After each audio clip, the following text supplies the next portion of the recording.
The Great Gatsby. Tonight you're going to see many wonderful things. You see, this play is a hard 18 plus. So, if you're offended by vulgar language, sexual exploits, violence, and full frontal nudity, why in God's name would you buy a ticket to this show? You knew what you were getting yourself into. Because first and foremost, this is a burlesque show. So, who here has been to a burlesque show before? Give a show of hands. That's right, I can see all you creepers at the front. This is the first rodeo. This also isn't going to be a polite sit-down show. So, on the count of 3, I want you to whoop, holler, and cheer. Are you ready? 1, 2, 3!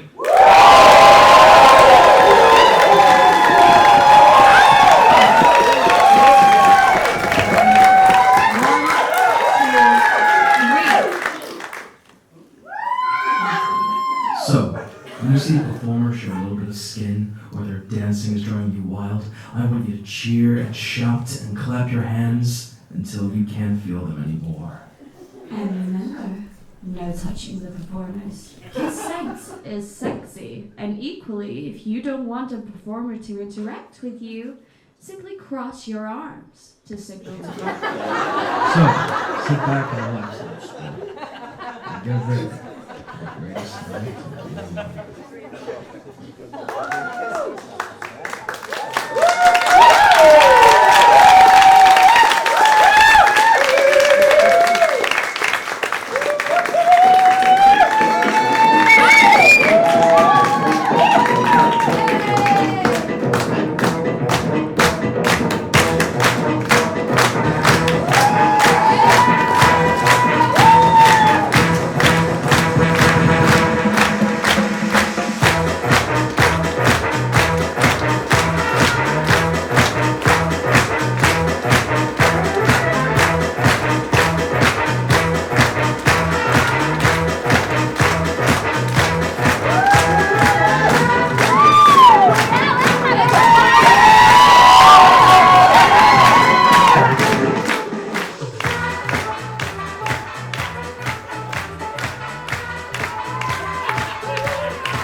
Carraway! Nick Carraway, it's a pleasure to meet you! What line are you in? The movies? A musician, burlesque? What? Me? No, I'm in stocks! Stocks? You know, securities, investment, hedge fund management, or commission.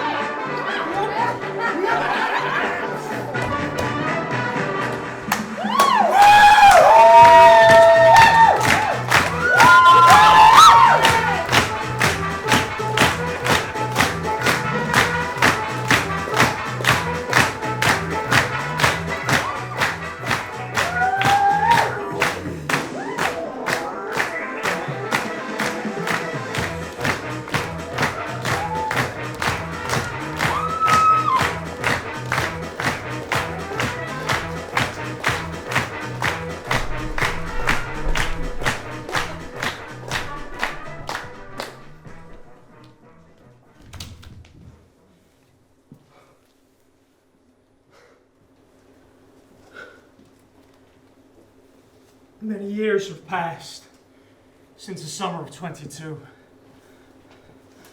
but the memories of that time still haunt me.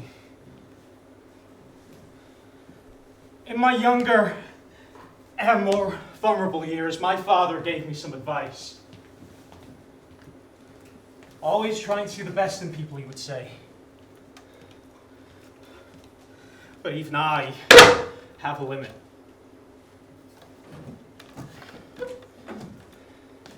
Back then, we all drank too much. The more in tune with the times we were, the more we drank. And none of us contributed anything new. When the summer ended and the leaves turned their autumn haze, I left my life in New York City behind and returned home to the Midwest. I wanted the world to be in uniform, a sort of moral attention forever. I'd had my fill of riotous excursions and privileged glimpses into the human heart. As a matter of fact, I was disgusted by everyone in that accursed city. Only Gatsby was exempt from my disgust. For there was something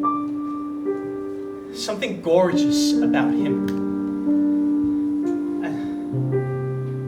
An extraordinary gift of hope, a romantic readiness that I have not seen in another person and am likely to never see again.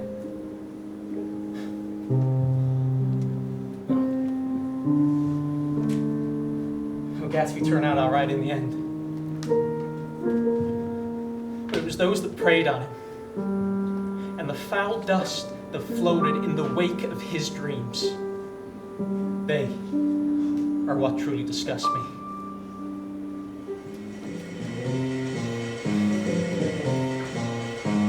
In the summer of 1922, the influenza pandemic had finally ended. After years of collective trauma, society was ready to re-emerge into a brand new decade of endless opportunity. And the tempo of the city reached hysteria. Stocks hit record peaks. Wall Street boomed in a steady golden roar. The parties were bigger, the shows were broader, the buildings were higher. Morals were loosened, and the ban on alcohol had backfired, making the liquor cheaper. Wall Street was luring the young and ambitious, and I was one of them. I rented a house 20 miles out the city on Long Island. I lived at West Egg in a forgotten groundskeeper cottage, squeezed amongst the mansions of the newly rich. At Yale, I dreamed of being a writer, but I gave all that up. With the sun shining and the great burst of leaves on the trees, I planned to spend my summer studying. And I probably would have, were it not for the riotous amusements that beckoned from beyond the walls of that colossal castle, owned by my neighbor, a gentleman I had not yet met, named Gatsby. I suppose the history of the summer began when I drove around the bay to Old Money's East End to have dinner with the Buchanans. Daisy, my second cousin, and her husband, Tom, whom I knew at Yale. Carraway! Tom! Oh my God! Shakespeare! How's the next great American novel coming? Well, as a matter of Got fact, a nice place here, don't I, Nick? You know, it belongs to Domain, the old man. Come on. Side to side. Hi, stranger. Daisy. I'm paralyzed with happiness. It's so good to see you, Cousin Mickey. This is my friend, the speaker. You're charmed, I'm sure. Pardon? Oh, she's got a silly sense of humor, that's all. So, Mickey, do they miss me in Chicago? The whole town is bustling. All the cars have their back rear wheel painted black. It's a marker for respect. How marvelous. Oh, let's go back, Tom. Tomorrow. You ought to see the baby girl. Oh, I'd love to. She's sleeping right now, but you really ought to. So what are you doing these days, Nick? I'm a bondsman. Ah, who with? Channing and Locke. Never heard of him. Well, you will if you stay in the East. Big goddamn full. Absolutely. Oh, I have been lying here for as long as I can remember. Oh, fix a girl a drink, won't you, Tom? No, thanks. I'm absolutely in training. How you ever get anything done is literally beyond me. Self-discipline. So, Nick, Nick! Daisy tells me you're living over in West Egg. You're throwing your lot in with those social climbing, primitive new money types. You live in West Egg. I know somebody there. I don't know a single soul. Oh, you must know Gatsby. Gatsby? Oh, what Gatsby? Sir, madame, dinner is served. The evening progressed. I enjoyed looking at Miss Baker, wondering what it was that she got done.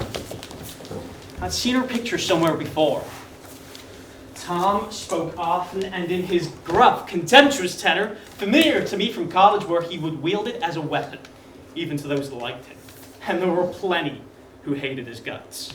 And as for Daisy Buchanan, the golden girl. A breathless warmth flowed from her, a promise that there was no one else in the world she so wanted to see. And then, all of a sudden, after dinner was over, Look, I heard it. Or Tom did, rather. It's black and blue. Oh, I know you didn't mean to. It's what I get for marrying a brute of a man. A great big hulking. Hey, look, I hate that word hulking. Even in kidding. Hulking. Say, have any of you read Rise of the Colored Empire by this man Goddard? why, no, Tom. It's a fascinating book. Everybody ought to read it. You see, it sets out that if we don't look out, then us, the white race, the dominant race, will be utterly submerged. You know, we're Nordics. I am. You are, they are. You know, and we create things that make society, go. Culture, science, music. It's scientifically proven. Tom's been very profound lately. He reads deep books with long words in them.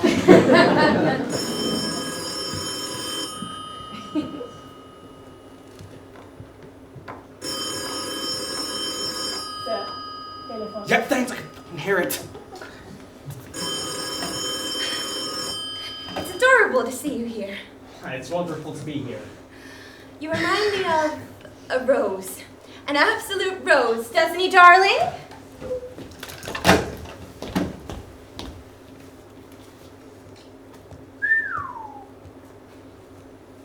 Well, I've never been compared to a rose before. This Mr. Gatsby you speak of, my neighbor. I want to hear what's happening. Oh, of course.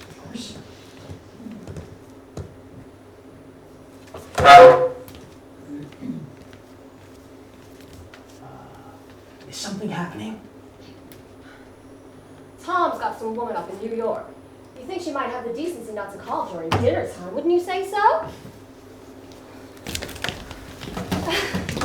I looked outside. It's very romantic. There's a little bird on the lawn singing away. It must be a nightingale flew over on the White Star Line. Anyway, we don't know each other very well, Nick, even if we are cousins. You didn't come to my wedding. Oh, I wasn't home from the war.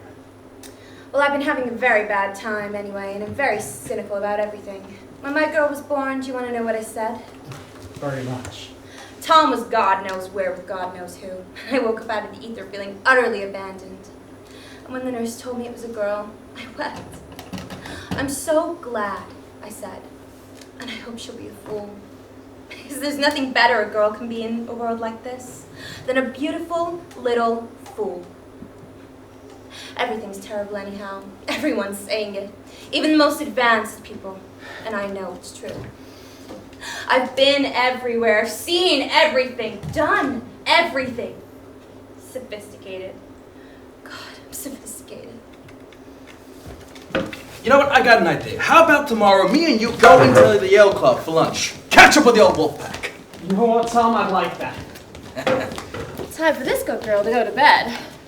Jordan's playing at the golf tournament over at Westchester tomorrow. Wait, you're with Jordan Baker? For my sins. Wake me at 8, won't you? I'll try. Good luck. Good luck! Nice to meet you, Mr. Carraway. See you around. Of course you will. I'll arrange your marriage. Good night. Good night. Good night, Miss Baker. Good night. Look, she's a nice girl. But they oughtn't let her run around the country the way they do. Who oughtn't? Her family. Her family is like one ant who's 1,000,000 years old. Besides, Nick's gonna look after her, aren't ya? This summer I'll push you and Jordan together. I'll fling you into linen closets and out to sea in boats. Is she from New York? Louisville. We passed our lily white girlhood together. I've got an important question for you before I set you and Miss Baker up. Are you married to a girl out west? Who, me? That's what we heard. It's a lie. Oh? I'm much too poor to be engaged. Well, we heard it from at least 3 people, so it has to be true.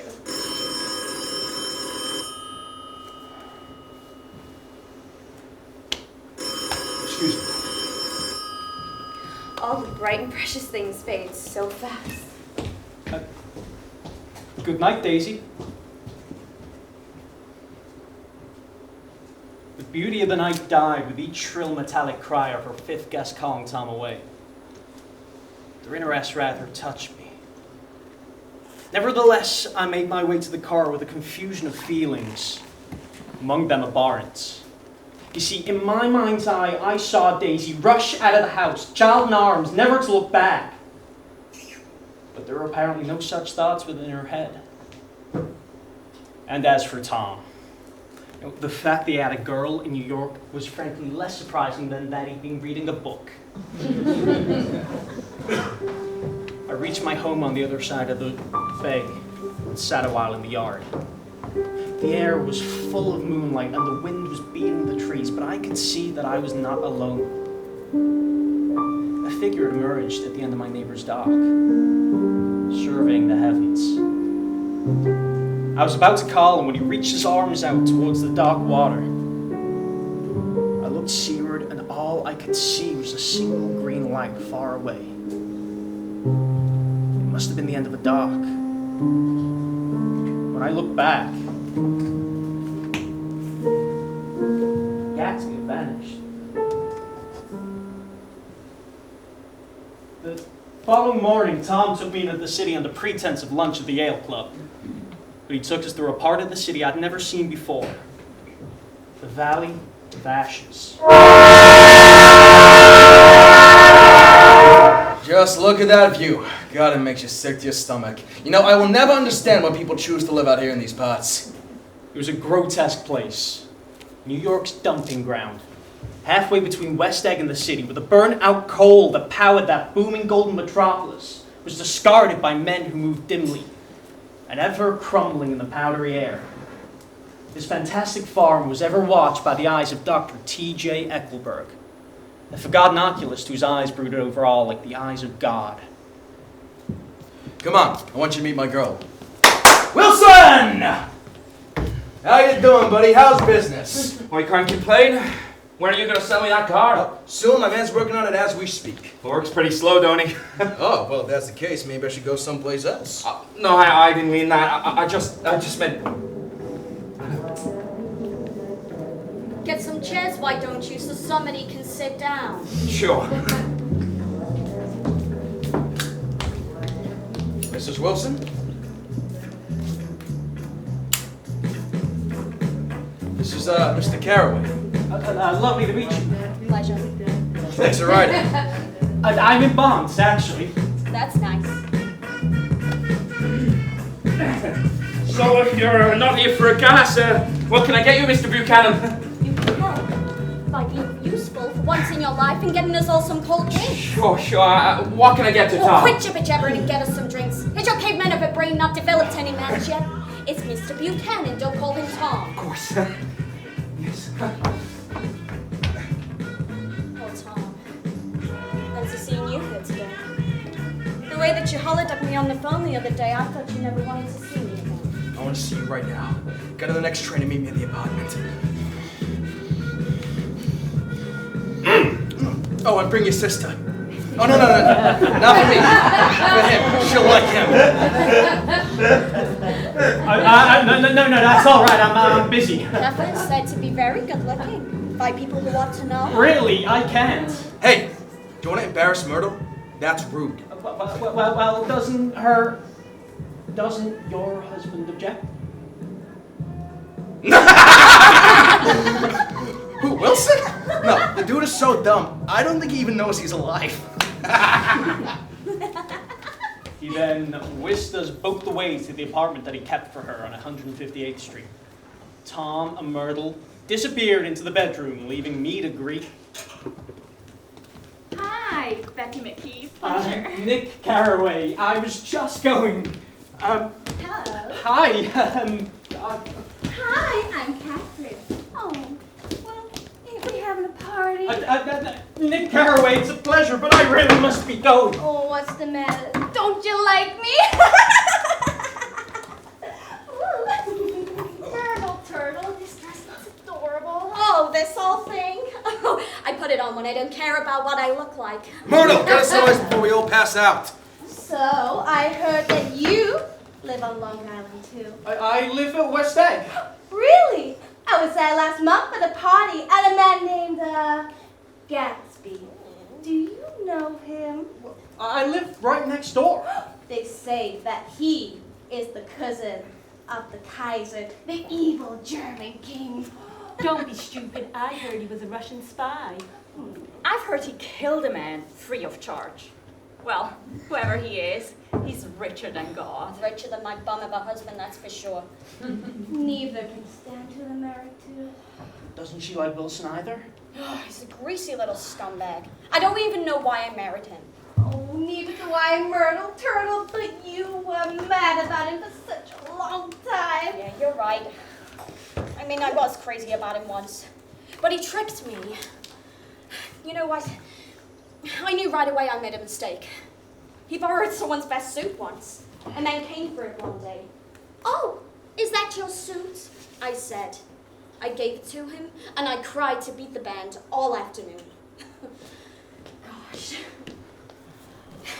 You know, it's really his wife that's keeping us apart. She's a Catholic. They don't believe in divorce. Daisy wasn't a Catholic, and I was a little shocked at the lie. You know, when we do get married, we're going to go west and live there for a while till it all blows over. Personally, I think it would be more discreet to go to Europe. Oh, I've always wanted to go as well. This whiskey tastes like fucking cat piss. Tom, let's go have some more of that drink, huh? Yeah, put on some music too, why don't you? Let's get this show on the road.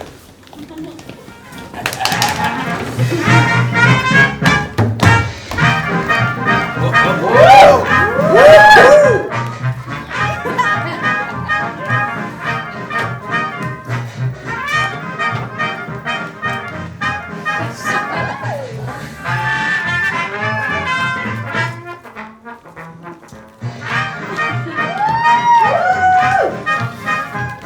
There work, Nick. It's better than lunch in the Yale Club. Better than Yale Club, Tom.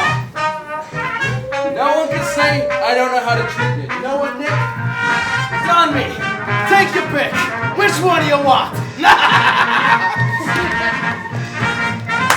Hey, ladies, is it hot in here or is it just me? Still leaving. Nick, what are you doing? Tom, I'm not so sure about this. I mean, Daisy is my Nick, let's stop. I know you like to watch, okay? Remember that from Yale. But you want to spend all summer on the sidelines, but you want to play ball. Tom, I'm really uncomfortable with this right now, and Nick, will you stop being such a fucking Nancy boy for once in your goddamn life? Oh, Catherine! No. Yes, Tommy? I'm so nervous. Oh, you want a pill? I get them from my doctor in Queens. He goes, calm your nerves. There we go. I have been drunk twice in my life, and the second time was that afternoon. Let's get this party started! Yeah!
York.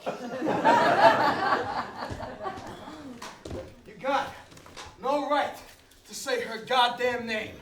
Oh, I'll say her name wherever I goddamn want. Daisy, Daisy, Keep Daisy. my wife's name out your fucking mouth!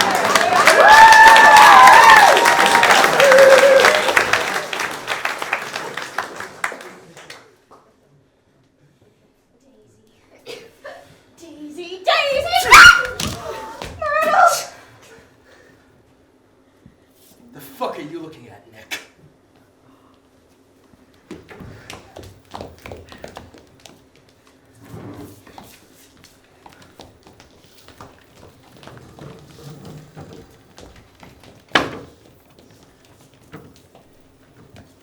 After that, the evening devolved into madness. Myrtle was crying, Catherine was screaming, and Tom, well, he was drowning his indifference in a bottle. You know, I used to idolize that man. I wanted to be just like him. He had this domineering presence in every room that he stepped into, and I wanted that. But now, the very thought of Tom Buchanan left a deep pit in my stomach. As I stumbled home the following morning, a letter was waiting for me.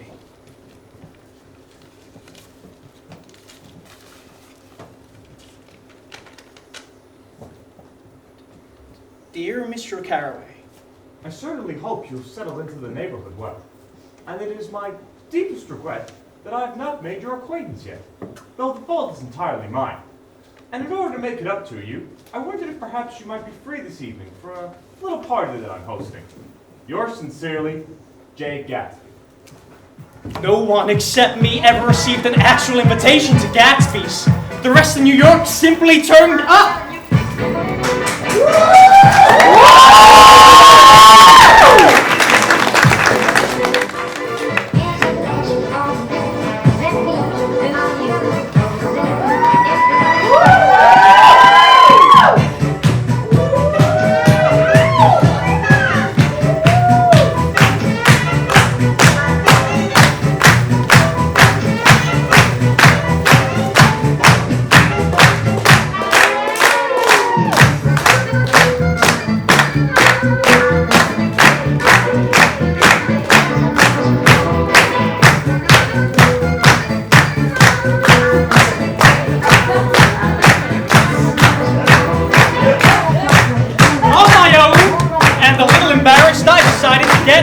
Roaring drunk.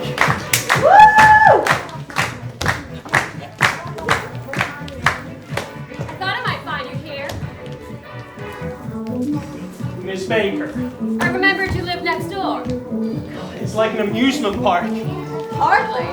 Who arrives at an amusement park in a Rolls Royce laid on by management? I've been so dreadfully bored and would love to dance. Would you mind? Not at all. Thanks.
Excuse me.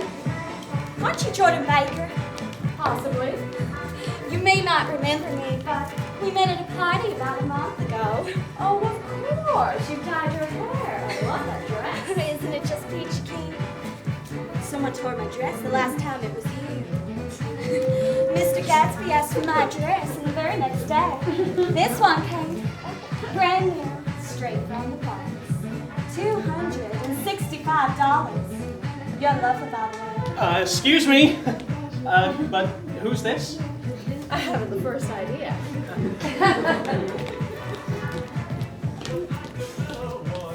So, have you met this mysterious Gatsby yet? You mean you haven't met the host yet? Well, it seems no one's ever laid eyes on him. Who knows if he's even real? I've heard so many stories, I don't know what to believe. Well, let's go find him and ask for yourself.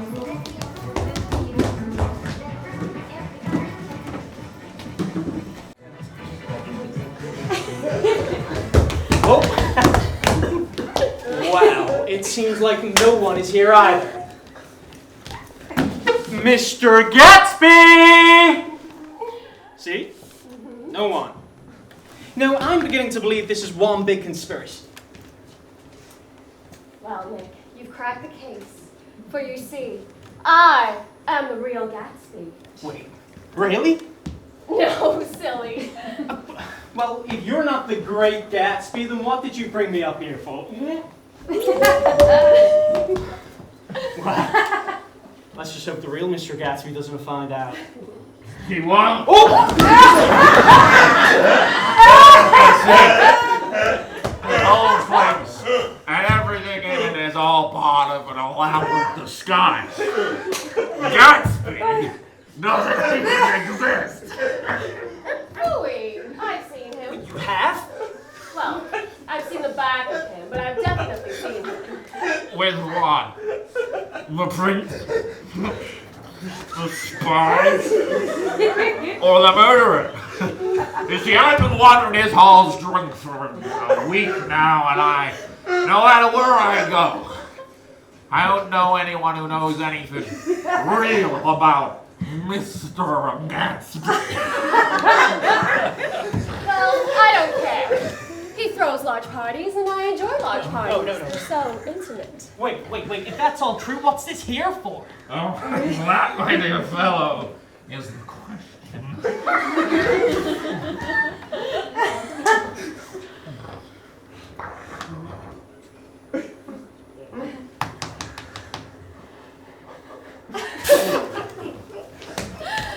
Jordan and I left old Allies for his books and his mad theories.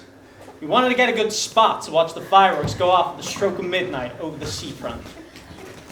It was in that moment that I saw that figure once again.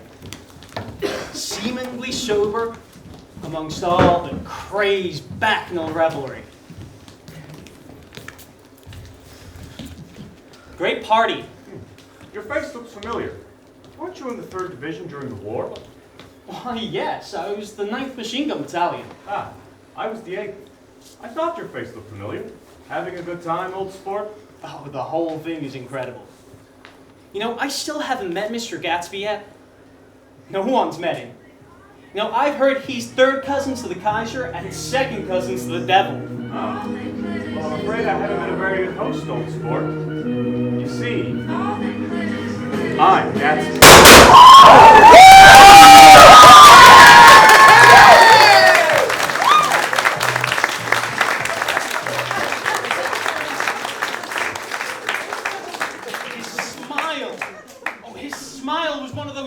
smiles that you only come across 4 or 5 times in your life. It seemed to understand you and believe in you exactly how you wanted to be understood and believed in. If you need anything, just ask. If you'll excuse me. Who is he? Do you know him? It's just a man named Gatsby. No, I mean, what does he do? Where does he come from? Now you're started on the subject? He told me once he was an Oxford man, however, I don't believe him. Oh, come on, Jordan. Young men don't just drift coolly out of nowhere and buy a place on Long Island South. Anyhow, he throws large parties. Isn't that good enough for you, Nick? We all love a good party, right? Is everyone having a good party? Yeah! Miss Baker, Mr. Gatsby would like a word with you. With me? Yes, madam.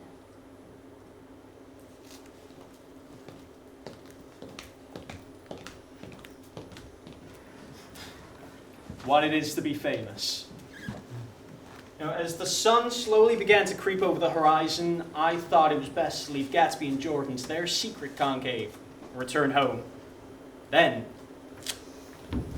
Leaving so soon, old sport?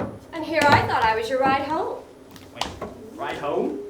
But I live right next door. I won't take no for an answer, Mr. Carraway. Well, Miss Baker, I will be absolutely delighted. Mr. Gatsby, I just want to say thank you for an amazing evening, really. Thank you. And I'm sorry I didn't know you earlier. Oh, don't mention it. Good night, old sport. I've just heard the most amazing thing. How long were we in there? About an hour. Oh my God, Nick, it was just, oh, come on, it was amazing. You won't believe it. What was it? Oh, well, I promised I wouldn't tell. Well, can't you just be careless with your words and let something slip? Mr. Carraway, I may be many things, but one of them is not careless, and I assure you, I never will be. If there is one thing I hate more than anything in this world, it is careless people. That's why I like you. Who?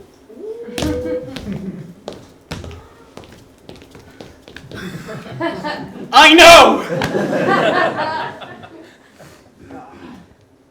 Over the next 6 weeks, I returned to Gatsby's mansion of delights and revelry.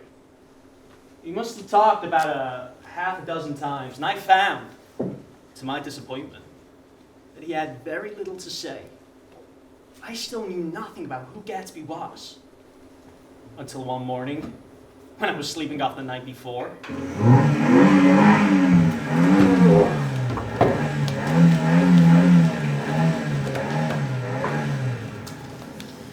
Good morning, old sport.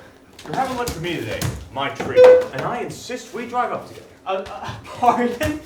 Drive up? Beautiful, isn't she? Custom job. Supercharged engine. Get in, old sport. We're having lunch!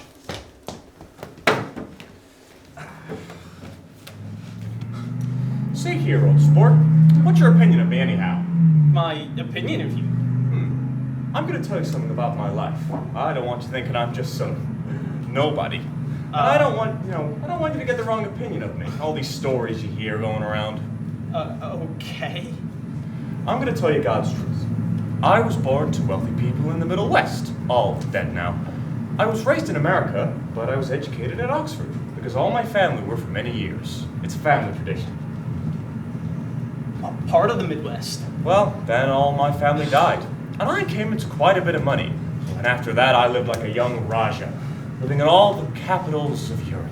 Venice, London, Paris. I collected jewels, chiefly rubies. I even hunted big game. And, well, I painted a little. All while trying to forget a very sad thing that happened to me a long time ago.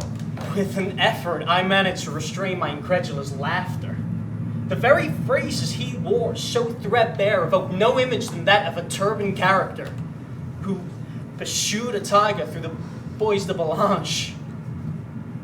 Let's just say I understood why so many people thought he was lying. Oh, and then came the war, old sport. It was a great relief. I tried very hard to die, but I seemed to bear an enchanted life. You know, in Argonne, I led 2 machine gun battalions so far forward that the infantry couldn't support us. I had 130 men and 16 Lewis guns under me. And after 2 days and 2 nights, the infantry finally reached us. and among the scores of German dead, they found the insignia of 3 divisions. Well, I was promoted after that, and every Allied government gave me a decoration. Even little Montenegro down by the Adriatic Sea. Major J. Gatsby for valor extraordinaire. Oh, here's another thing I always carry. A little souvenir from the Oxford days. Wait, that's you with the cricket bat? Oh, that man next to me, he's now the Earl of Doncaster. Then it was all true. I saw him at his grand palace staring into a casket of rubies to ease the gnawing of his broken heart. See, I'm going to make a request of you today, old sport, and I thought you ought to know something about me. Don't want you thinking I'm just some nobody. You see, I find myself among strangers because I drift here and there, all while trying to forget the very sad thing that happened to me. You'll hear about it this afternoon. Oh, lunch? Yes, well, hey, I understand. You're asking Miss Baker out to tea. Oh, you're in love with Jordan? No, old sport, no. But she kindly consented to speak to you about this matter. By the time we reached the bridge, I was impossibly confused. I didn't know what to think. But the view of the city seen from the Queensboro Bridge was always the city seen for the first time. It's the first wild promise of all the wonder and mystery of the world. Anything can happen once we slip over the bridge, I thought. Anything at all. Even Gatsby can happen. Finest spot in town, old sport. It's a barber shop. To the general public, yes. But to those in the know, it's much, much more.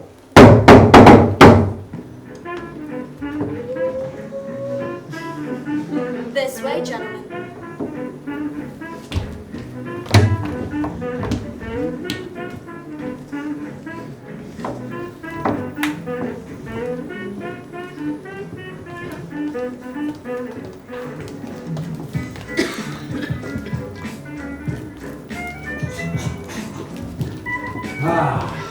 Welcome to the club, old sport. I looked around at the sights and the sounds I came to expect from Gatsby's presence. The fact that we were in the middle of New York City, and the wives and mothers and grandfathers and sons and everyday people of America were just outside, wholly unaware of the carnal delights only a breath away, made it all the more exciting. And how'd you find out about this place? A very dear friend of mine. He should be joining us here soon. Hey, Meyer! So I took one look at him, and what do you think I did? I handed the money to Cuthbert, and I said, don't pay him a penny till he shuts his mouth. He shut it then and there. My boy! Meyer, old sport. Mr. Carraway, this is my very dear friend, Mr. Meyer Wolfsheim. Shut! I'm sure. Lovely to meet you. So, what do you think of my little social club? Lovely. It used to be under old management till I took it over. Not as classy as it is now, mind you, but that old place, full of memories. Full of memories. The old metropole, full of faces dead and gone. You know, I'll never forget, so long as I live, the day they shot dear Rosie Renenthal. There were 6 of us sitting around the table. Now, Rosie has been drinking and eating a lot all evening. And then this waiter comes in with this funny look in his eyes, and he says to Ronnie, somebody wants to speak to you outside. Let the bastards come in here if they want you, Ronnie, I say. And he says, don't let them take away my coffee.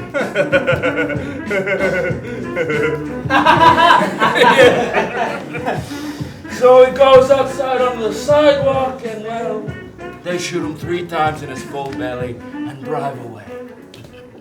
Wait, I remembered the story. 4 were electrocuted. No, 5 of them were electrocuted with Becker. Although that one was more of a private affair. Now, I understand you're looking for a business negotiation. Oh, Meyer, no, this isn't the man. No? No, this is just a friend. I beg your pardon. I got the wrong man. He's a fine fellow, isn't he? The perfect gentleman. Yes. He went to Oxford in England. Have you known Gatsby long? Well, I first met him just after the war. You see, and I said to myself, now there's a guy you can take home and introduce to your mothers and sisters. I see you may have noticed my little cuff buttons here. Finest specimens of human molars. Yeah. Unique.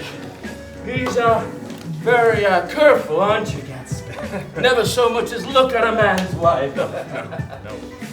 Now, I have enjoyed your company, but I will not press myself on you any longer. You know, I don't want to outstay my work. I'll leave you to your business and your young ladies and all your sports and what. Hey, now don't hurry up, Meyer. Oh, you're very polite, but I'm from another generation. And as I say, I think you've had enough for one night. Come here. Oh, thank you, Mr. Wolfsheim. Pleasure. It's a nice little thing you got there. Cheers.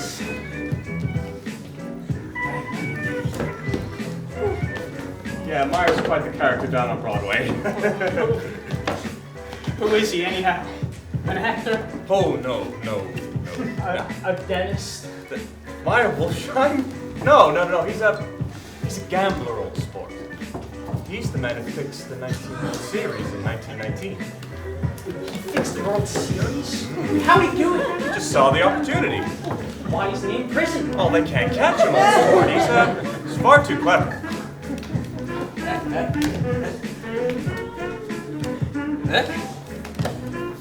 Oh shit, Nick! Tom! No! Oh, good God! What is a quiet boy like you doing in a place like this? Tom, Mr. Gatsby, this is Mr. Buchanan, a friend of mine. Look, Daisy is absolutely furious at you. Where have you been all summer? Look, I know, I've had rather a lot of work on at the moment. Oh, I see. Improving your swing with Jordan. That's right. So, what brings you so far uptown? Well, Mr. Gatsby invited me for lunch with a friend of his. It's his favorite spot, isn't that right? Ah, that's rude.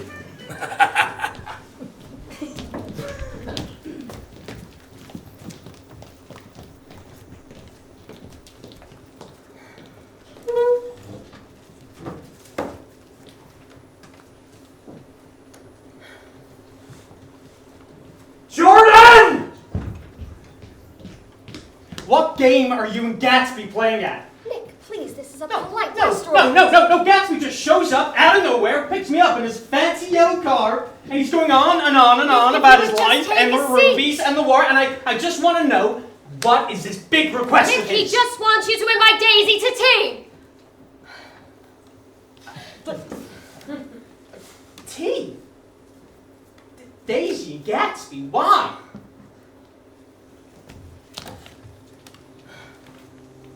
One October day. This was 1917. I noticed Daisy Fay sitting with a lieutenant from Camp Taylor that I'd never seen before. Now, Daisy was by far the most popular girl in all Louisville. And this officer was looking at Daisy the way every girl dreams to be looked at sometime. Daisy calls me over and introduces us.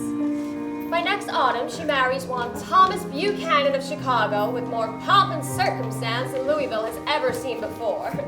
He brought in over 100 people. But listen to this. I was bridesmaid, and a half hour before the rehearsal dinner, I go into Daisy's room, and there she is lying on the bed, lovely as the June night, and drunk as a monkey. No, but Daisy doesn't drink. A bottle of Sauterne in one hand and a letter in the other. And she says, "Tell them all Daisy's changed her mind!" And she cried and cried. Her mother locked the door and got her into a cold bath. But Daisy would not let go of that letter. We set about dressing her, and about a half hour later, Daisy walked into that party with the pearls around her neck. And then she married Tom. By by 5 o'clock the next day, without so much as a shiver. I saw them after the honeymoon, and I swear I'd never seen a girl more madly in love with her husband. If Tom left the room for 1 minute, she'd say, "Where's Tom gone?" It was quite sweet to see them together. And then the crash. Crash? Tom drove into a wagon on the Ventura Road one night and ripped the front wheel off his car. The woman in the car also got into the paper because she broke her arm. She was a chambermaid from the Santa Barbara Hotel. Oh, I see. By next April, Daisy had their baby girl, and then they went to France for a year. Now, they only came back to Chicago about a year ago, and Daisy has a perfect reputation, perhaps because she doesn't drink. It is quite an advantage to stay sober among hard-drinking people. Which brings us all up to about 6 weeks ago when she heard the name Gatsby for the first time in years. You asked me if I knew him. She came and woke me later that night and said, "This Gatsby, describe him." And that's when I realized he was the officer from Cab Taylor all those years ago. No, it's a strange coincidence. Nick, it wasn't, don't you see? Gatsby bought that house so we would be just across the bay from Daisy. In that moment, Gatsby came alive to me, born from the womb of his purposeless splendor.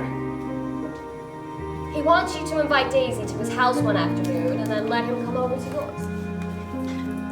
Well, did I have to know all of this before he could ask such a little request? He's waited so long, he's afraid you might be offended. Why didn't he ask you to arrange the meeting? He wants Daisy to see his house, and you live right next door. I think he hoped that Daisy would wander into one of his parties one night, and then when she didn't, he started casually asking people if anyone knew him, and I was the first one he found. Wait, Daisy wants to see Gatsby. Daisy is not to know about this. You're supposed to invite her round for tea.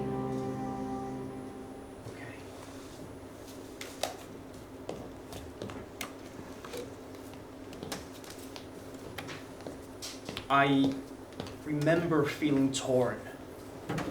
Was it right for me to bring Daisy, a married woman, to meet a man I barely knew?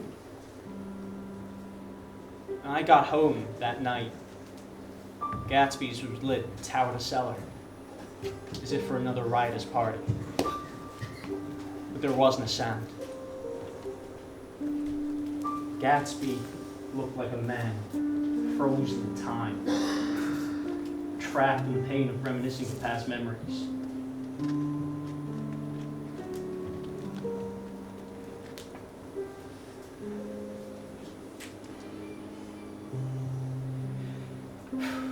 I'm happy to do it, Jay. Pardon? I'm gonna call Daisy tomorrow and invite her around for tea. Oh, that's all right, old sport. I don't want to get you in any trouble. What day would suit you best? What day would suit you best? Day after tomorrow, all right? Day after tomorrow. That's perfect. There is another little thing. I was just thinking, look here, old sport. You don't make a lot of money, do you? Well, no, not really. Well, as it happens, I run a business on the side, a sort of sideline sort of thing. Do you understand what I'm saying? You know, you're selling bonds at the minute, aren't you, old sport? Yes, trying to. Well, then this might interest you. It's a little confidential, but you might come into a nice bit of money. I have my hands full. Hey, wait, Nick, you wouldn't have to do any business with Wolfsheim, I assure you. You know, I've got to repay you for all you're doing for me. What? No, it's a favor, Jay, just a favor. A favor? Yes. Look, I don't need repayment for doing a favor for a friend. A friend? Thank you, Nick.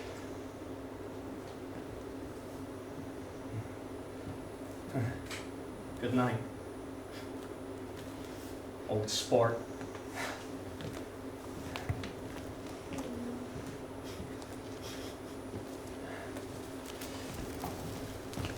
It was 10 before 4 on the day that we agreed on. It was pouring with rain. I'd invited Daisy round for tea at 4. Is everything all right? I think so. Is there enough hot water? To float a battleship. Good. Do you like lemon cake? What? Lemon cake. I was wondering. Yeah, of course. That's fine. It's fine. He was in a sort of agony at 2 minutes of 4. Then. I'm going home. What? No, why? Look, it's too late. Nobody's coming to tea. Nonsense. It's not even 4. Well, I can't wait around all day. Oh, sport, look, this was foolish. How could I have been so stupid? Of course, I need to go. Cousin Nicky. Oh, my God. Nick! Daisy! Lovely weather we're having. Tell your chauffeur to go away and spend an hour. Come back in an hour, Ferdy.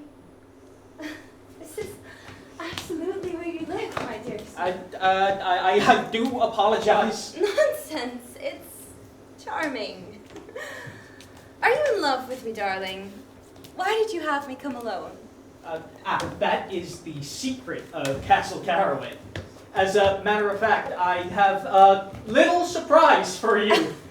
Well, if there's one thing I love, it's a surprise. Daisy.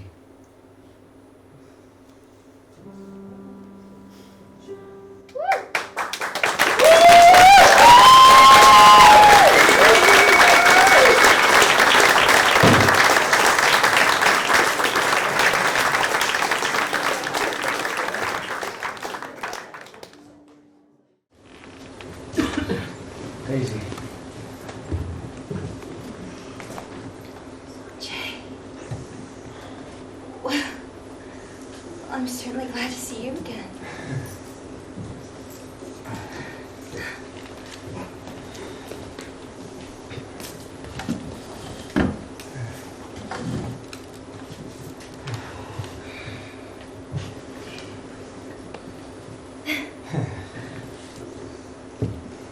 You know, we've met before.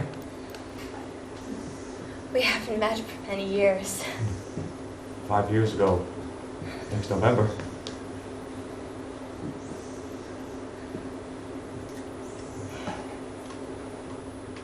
We just existed there. The two of them, frozen in silence, what felt like hours. Though it could have only been a few minutes. Right, if you just excuse me, I need to pop into town. Where are you going, old sport? Oh, I was just popping into town. Town, right. Well, I've got to speak to you about something before you go, old sport. Yes. What is it? This was a terrible idea. Oh, nonsense. You're just embarrassed. She's embarrassed too. Yes, and you're acting like a little boy about it. And a rude one at that. Now get back in there and talk to her.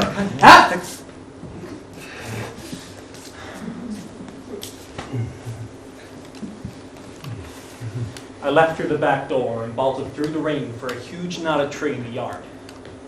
There was nothing else to look at except that enormous house of his for a half hour. I pondered the curious case of Gatsby's life, yet there he was, left speechless and catatonic by lost summer love 5 years in the past. It was time I went back.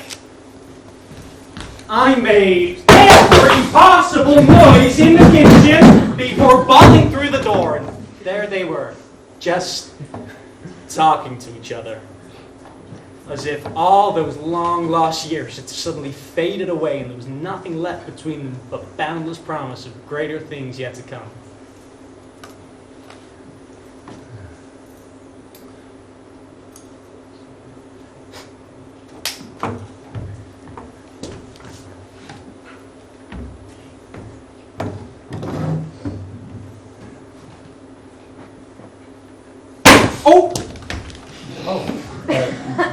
Hello, old sport. It seems like you two are getting along. It stopped raining. Oh, has it? What do you think about that? Great, Jay. Maybe now we can make out my house across the bay. Oh, we'd stand a much better chance of seeing it from Jay's house. Oh, I'd like to invite you and Daisy around to my house. I'd love to show her around. Oh, you sure you want me to come? Oh, absolutely, old sport. Where's your house, Jay? Just next door. You mean that huge palace next door is yours? Please give us a guided tour.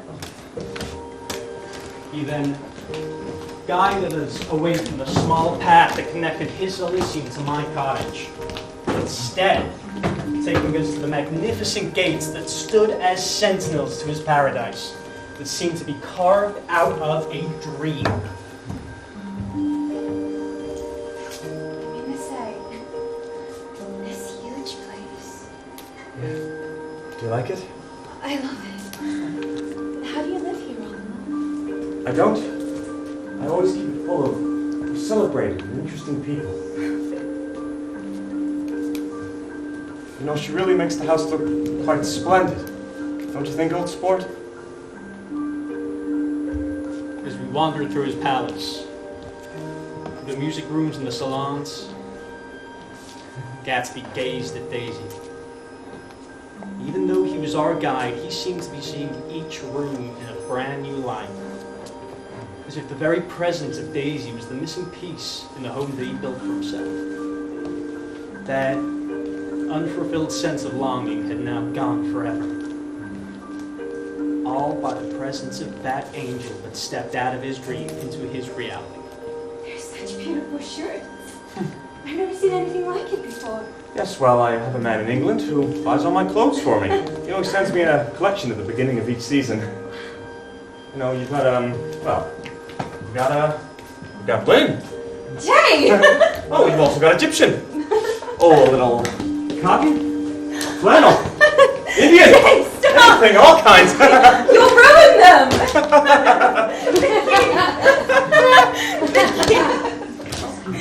Mickey is a man. 5 lost years. 5 long lost years struggled on Daisy's lips, and all she could manage was... It just made me so sad. Because I've never seen such beautiful shirts before.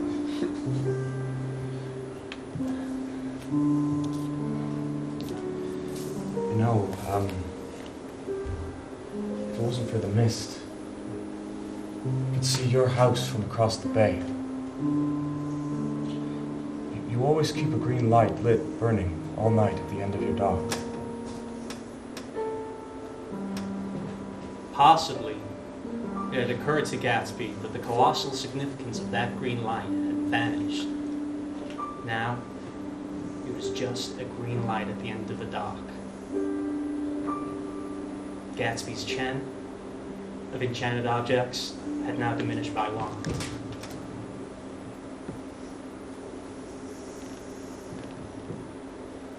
In the last 24 hours, I learned more about Gatsby's life than possibly all of New York knew about him combined. But there was still one question left unanswered. One question that all of New York was burning with desire to know. Where did all his money come from?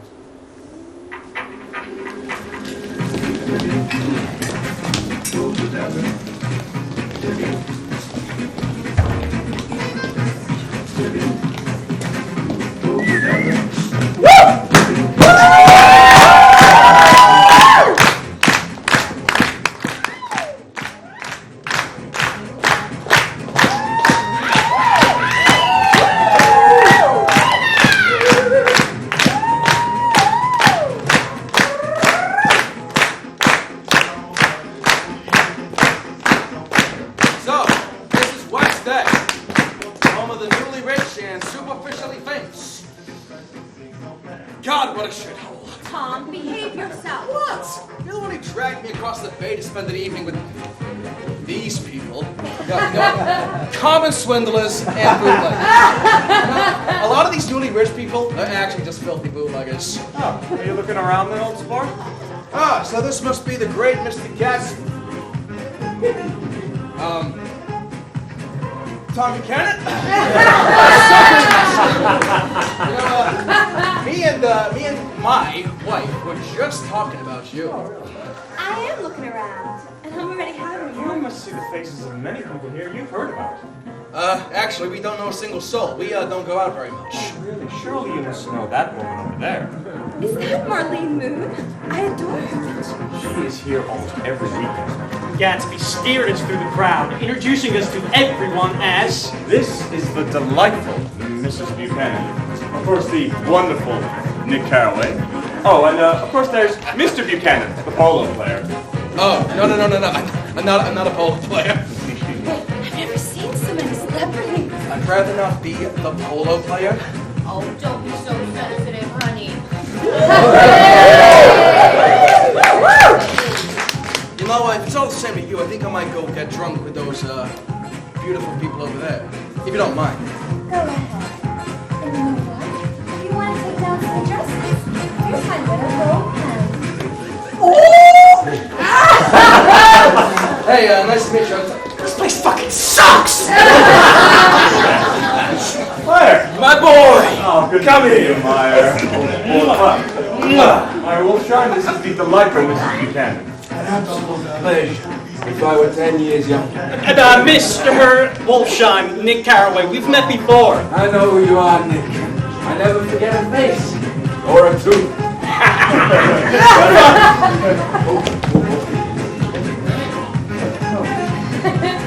As Tom sulked off to his new companions for the evening, Gatsby whisked Daisy onto the dance floor.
Exactly how I imagined Gatsby had pictured it all these years.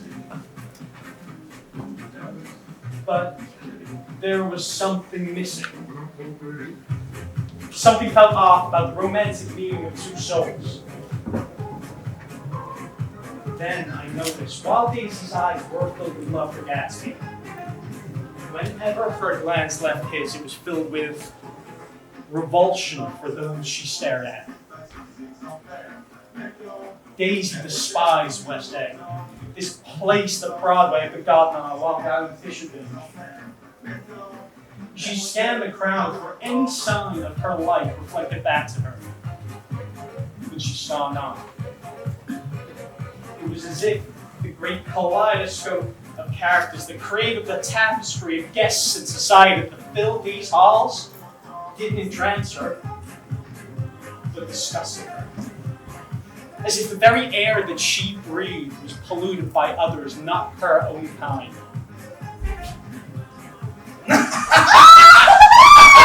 Oh, shit. Okay. I'll be the bigger man. This place ain't half bad. Who is this guy anyway? Gatsby, what does he do? He's a businessman and a decorated warrior. Oh, well, he certainly must have strained himself to get this menagerie together. More interesting than the people we know. Yeah, interesting. That's a word for them. So what does he actually do, for money? You know what? I want to know what this guy does. I think I'm going to make a point of finding out, too. I can tell you that right now. He's a businessman. He owns a lot of drugstores. He built them up himself. Drugstores? Oh. Is that right?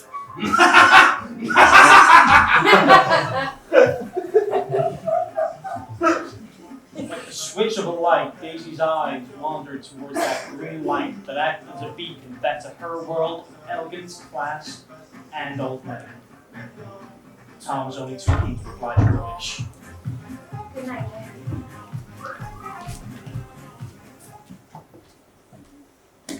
Have a good time? Well, of course she did. No. She didn't have a good time. She wasn't happy. I feel so far away from her now. Why is it so hard to make her understand? About the party. I don't give a damn about these parties.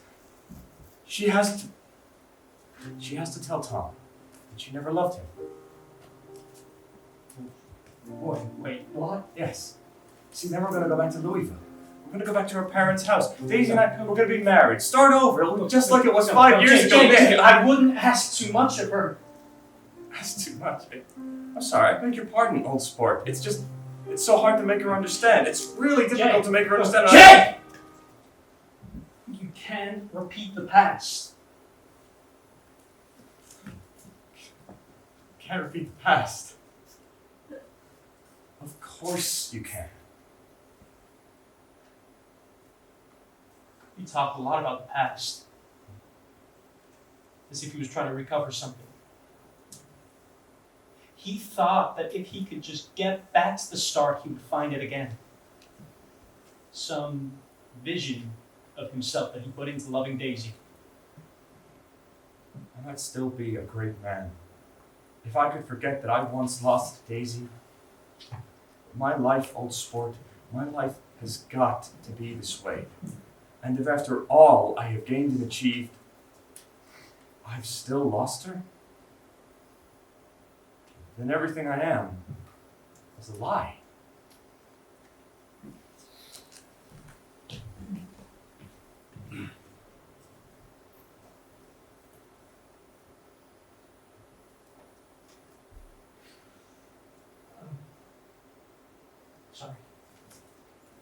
Sorry. After Tom and Daisy's visit, there were no more parties.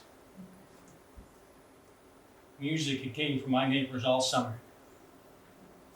It was blue gardens, men and girls came and went, like moths, amongst all the whispering and the laughter and the champagne and the stars. Daisy visited Gatsby in secret. His gates were closed to all but her. Jordan and I spent our time in each other's company on Gatsby's beach, growing closer than either of us ever dreamed or dared speak aloud. I'm all out of ice. Maybe we should ask the star-crossed lovers if we can borrow some. They're all alone up there. I think there might be something going on. What on earth makes you think that? He has thrown out all his servants. All of them? Mm-hmm. Replaced them with associates of Wolfsheim, people he owes favors to. Daisy and Gatsby shacked up with gangsters and thugs. Bit of a step down from East Egg. Well, he said he needed privacy, so Tom wouldn't find out. I think he might notice when his wife disappears with their child, never to return again. Actually, Gatsby never speaks about Daisy's daughter. But you know what? I think you're right. They're planning something. He telephoned me last night. Nick! She's ready. Daisy's ready. But look, there's just one small thing. She wants you and Miss Baker to be there tomorrow, at her house, for lunch. Daisy needs you, old sport. We both need you. Will you come, old sport? Please, will you? He telephoned me yesterday saying the same thing. Should we go? Nick, are you insane? We're absolutely going.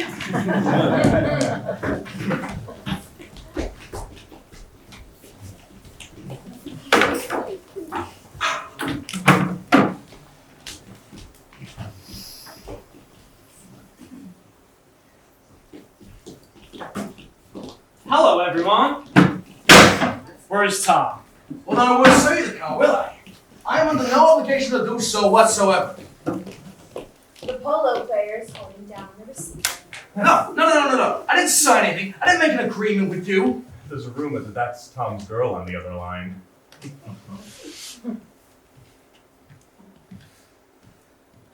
I'm not selling you the goddamn car, Hewitson. And listen to me very carefully. If you ever call me again when I'm eating dinner with my wife, I will set fire to the damn thing and post you the charred pieces. Now kindly do me a favor and fuck off!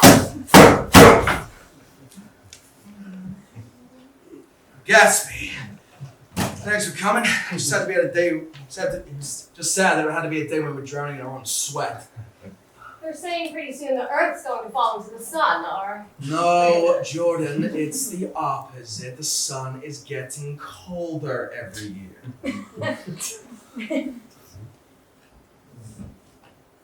You admiring the view? Oh, yes, well, I live just across the bay from you. So you do? Yes, well, you see, I wanted to be close. Because you see, Mr. Buchanan, well, Daisy and I, we're, But it's so hot! And everything's so confused. Let's go to town. What do you say, Jay? You look so cool. You always look so cool. All right. Let's go to town. Oh, come on, everyone. What's the problem? Let's go to town right now. All right, but do let's have fun about it. It's too hot to fuss. Will we bring anything to drink? I'll get some whiskey. And I'll meet you in the garage. We'll go get ready.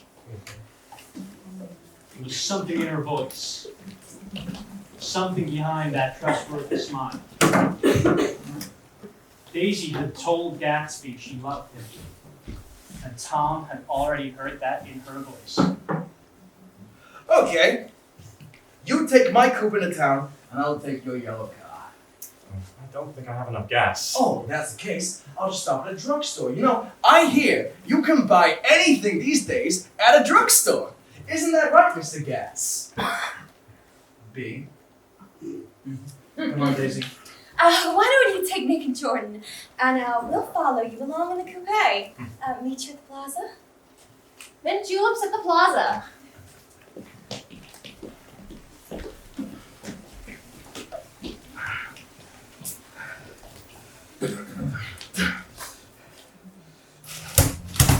Did you see that? See what? You think I'm pretty dumb, don't you? But I've made a small investigation into this man's affairs. Of Gatsby? Yes, of Gatsby. Who else? And you found he was an Oxford man. Like hell he is. If you're such a snob, then why invite him to lunch? We drove for a while in silence. Then, as Dr. T.J. Eckelberg's faded eyes came into view down the road, I remembered Gatsby's caution about gasoline. Tom, we should stop for gas. Got enough to get us to town. Tom, I for one do not want to get stranded out here in the desert. Wilson! Come on, let's have some gas. Wilson, where the hell are you? He's ready to pump the goddamn thing myself? I'm sick. Matter of fact. You sounded well enough on the phone. I didn't mean to interrupt your lunch. Just, I need money pretty bad. You see, me and my wife, we want to go west. Wait, your wife does? At the mention of Mrs. Wilson, I glanced up to an upstairs window and saw Myrtle staring down at Jordan with jealous terror, thinking that Jordan was the Catholic wife that was getting in the way of her dream. Well, she's been talking about it for the past 10 years. Now she's going whether she wants to or not. How much do I owe you? You see, my wife's up to something 2 days back. That's why I want to go. How much do I owe you? $1.20. I'll send you the car tomorrow. I'm obliged to you, sir.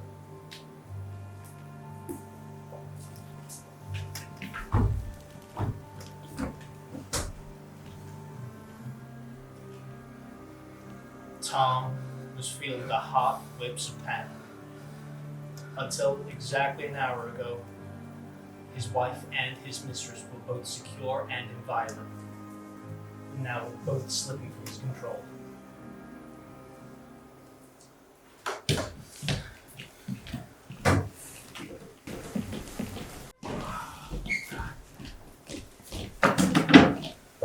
Open that window. There aren't any more. Then telephone for an axe and I'll make us 5 new ones. Jordan, will you shut the fuck up about the goddamn heat? You're making it 10 times worse by crabbing on about it. Why would you let her alone, old sport?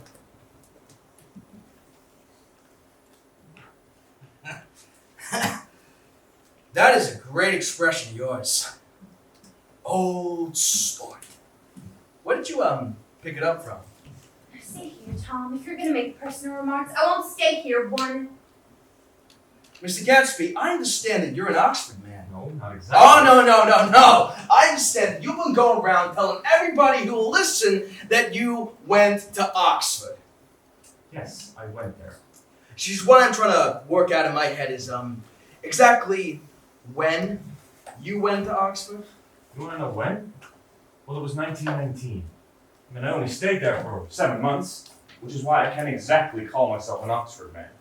You see, it was an opportunity they gave to the officers who actually fought in the war. Open this, Tom. I'll make you a mint julep. Then you won't seem quite so stupid to yourself. I want to ask Gatsby just one more question. Oh, please, go on, Mr. Buchanan, go on. Exactly what kind of a row are you trying to cause in my house? He isn't causing a row. You're causing a row. Please have a little self-control. Self-control. Oh, Nick, did you hear that? Apparently, the latest craze is to let Mr. Nobody from Nowhere make love to your wife. Well, if that's the latest craze, you can count me out of that one, because the second people start sneering at family institutions, suddenly we'll throw everything overboard and we'll have intermarriage between the blacks and the whites! We're all white here, Tom. Do you know what? I get it, okay? I'm not popular, I'm not likable, but fuck it! I'm honest with who I am! No, Mr. Buchanan, your wife doesn't love you. She has never loved you. She loves me.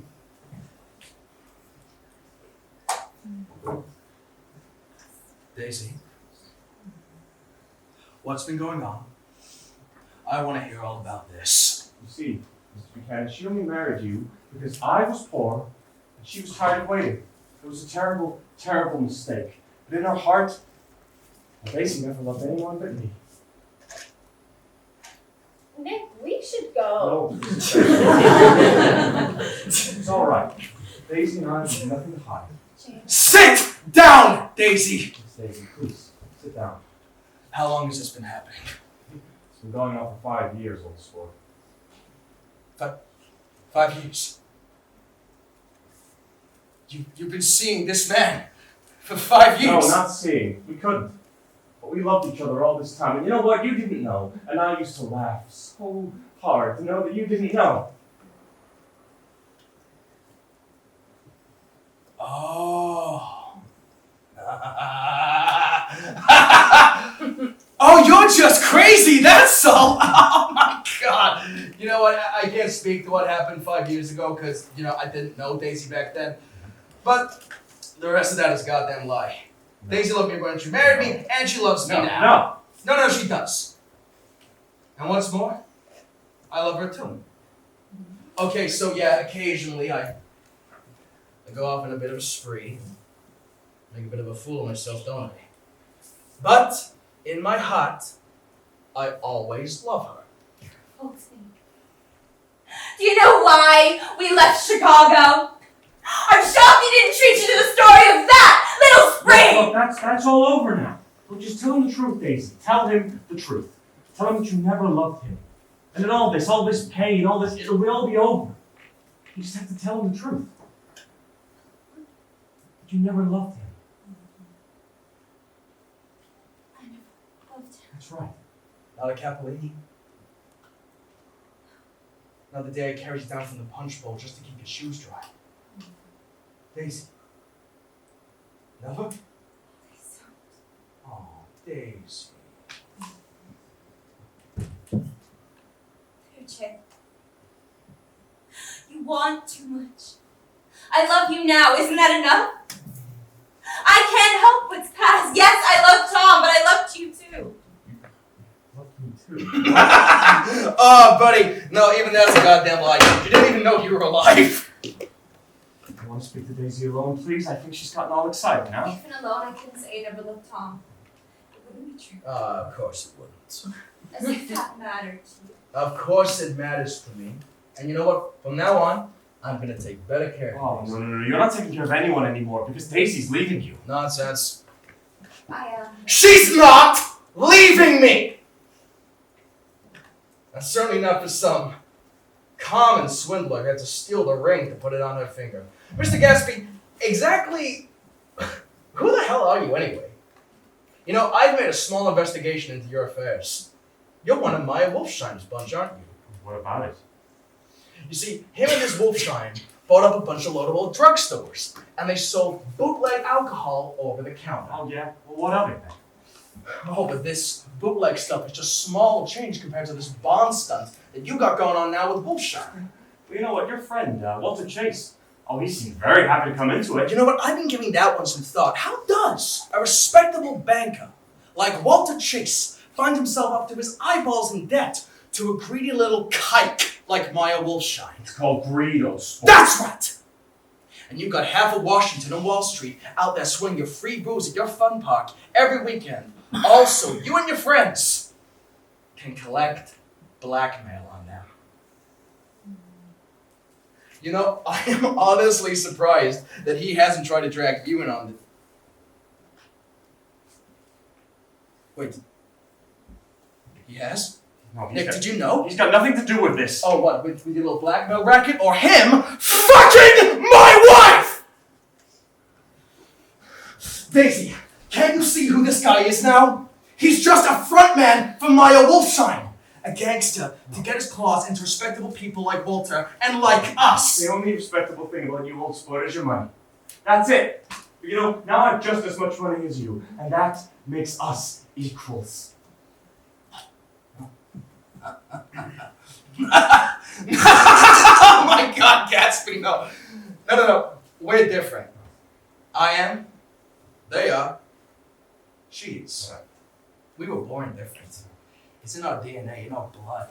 And nothing you do or say or steal is ever gonna change that. And a girl like Daisy would never love a two-bit, insignificant little Shut up! Shut up!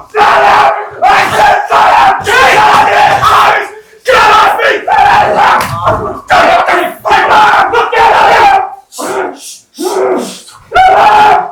Get off me then!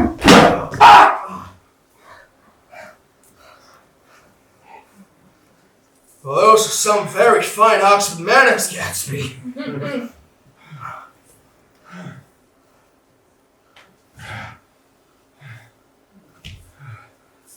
I'm so terribly sorry, everyone. I seem to have lost my temper.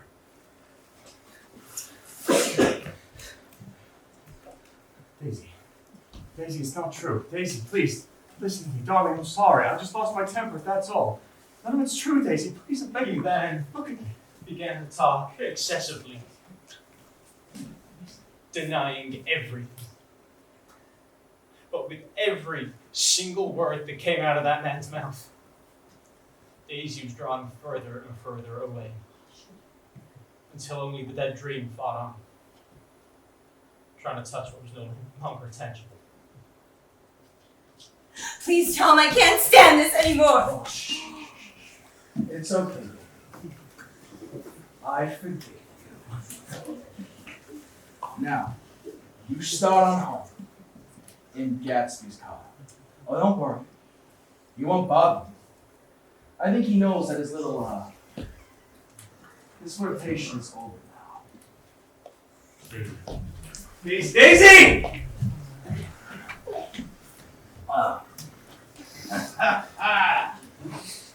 Woo! Hey, Jordan, baby. You want any of this?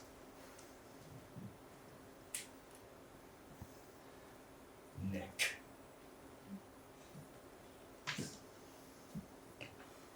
Oh, Nick.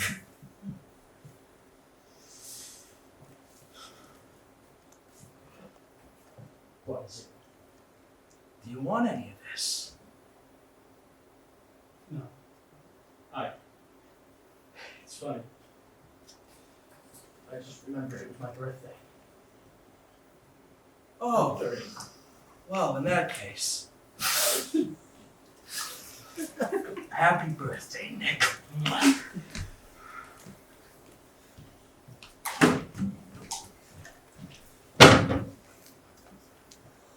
I was 30.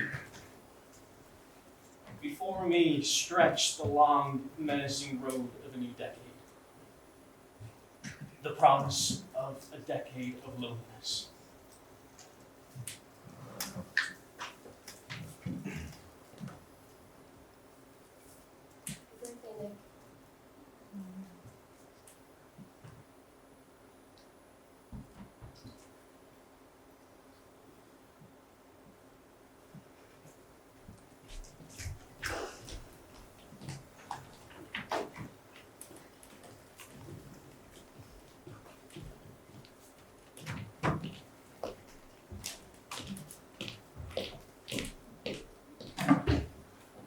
Formidable stroke of 30 died, with the reassuring pressure of her lips against mine, as Daisy and Gatsby drove into the cooling twilight, towards death. Now that's enough! Shut your mouth! You're gonna tell me right now where the hell these pearls came from! Right now! No more lies. Or else. I found it. That's all. You found it? Must be $500 worth. You are many things, Myrtle Wilson. A bitch. A whore. But you're no thief. Somebody bought it for you. And I want to know who. Now where'd you get it from?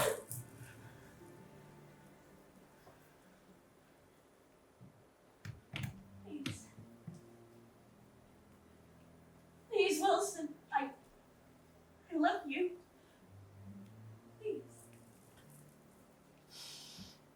love me, do you? Yes. I'm not the greasy little scumbag. Not worth a lick of your shoe. The embarrassment your bitch of a sister likes that. Suddenly you love me. Suddenly you care that I've spent every goddamn day for the past 10 years as your devoted slave. Meanwhile, the whole neighborhood knows my wife has been screwing some rich bastard behind my back. You may be the most beautiful woman on the outside, but God knows how black your sins are. If I made you 1/10 as ugly as you are on the inside, on the outside, Myrtle! Come back here, you whore!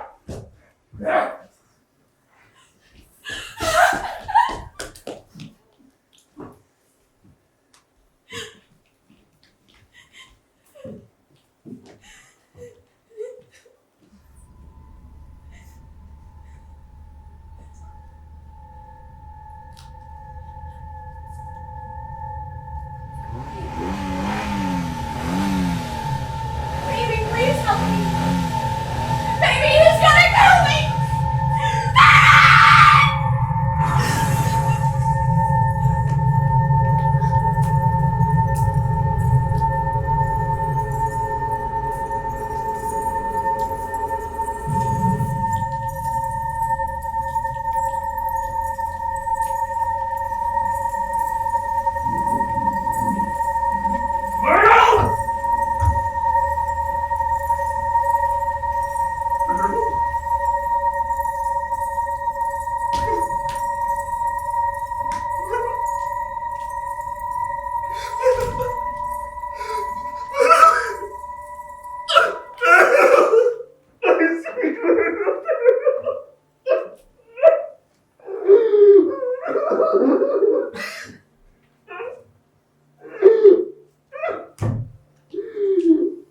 By the time myself, Tom, and Jordan reached that sorry sight, it was already a sea of spectators for the macabre tableau. Blue and red lights danced across her face, betraying the mirage of movement that was no longer there. For the longest time, I dared not look into Tom's face, but when I finally did, gone was Mr. Buchanan voted with. And in his place was Tommy, who was my brother at Yale. He longed to take Myrtle into his arms one final time. The woman he had so long denied access to his world, and now he was forever barred from hers. I turned to look at Jordan, hoping, praying, begging to see a reflection of the same pain that I felt. When I did, I saw nothing. She knew nothing of Myrtle and cared nothing for her. That cold aloofness that once entranced me now made me feel sick. Tommy, can we get out of here already?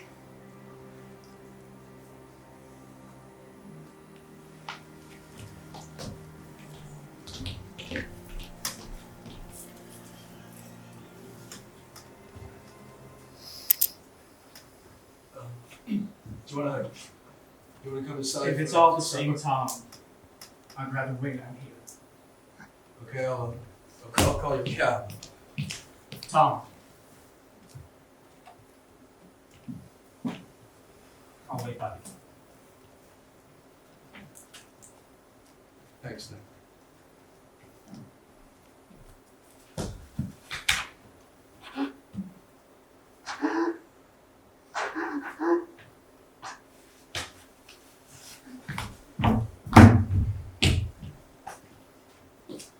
You not coming in?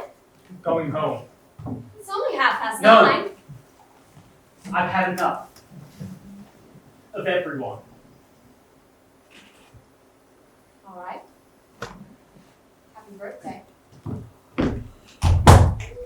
Good night!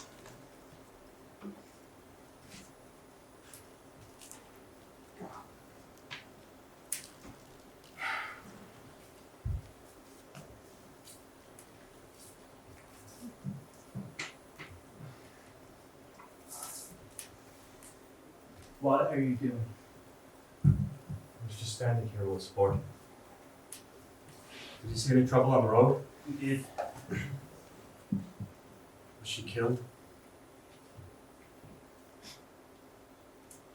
Yes. I thought so. So the Daisy, I thought so. She took it pretty well. I came by West Egg on the side road, left my car in the garage. I don't think anyone saw us. Who was the woman? Her name was Will.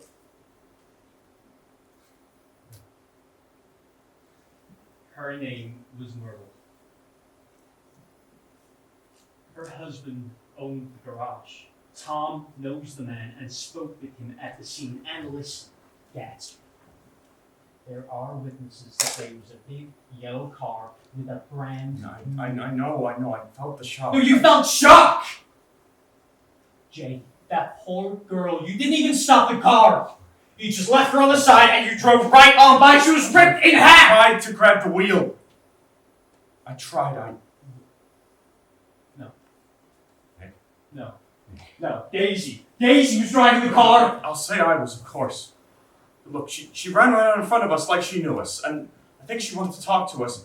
But Daisy turned to avoid her, but there was another car coming the other way fast, and in a fright, she turned to avoid the car, and the second I put my hands on the wheel, it was too late. Nick, I'm worried about Daisy, all right? If Tom, he tries any brutality on her, won't touch her. I don't trust him, all right? I don't trust him. You wait here. I will see if there is any kind of commotion.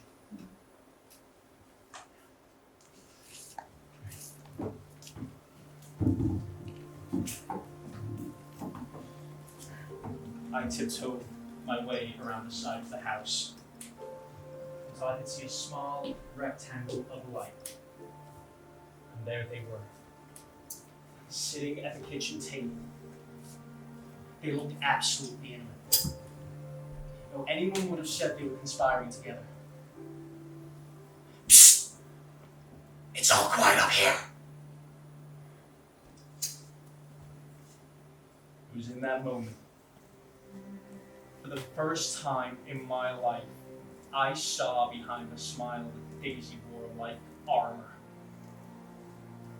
No remorse or concern crossed her face. No guilt for the pain she had caused.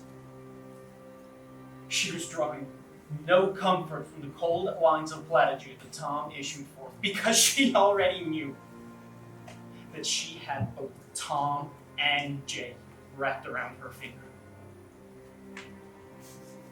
And one was prepared to take the fall. Not that I think it ever really mattered to her which one it was.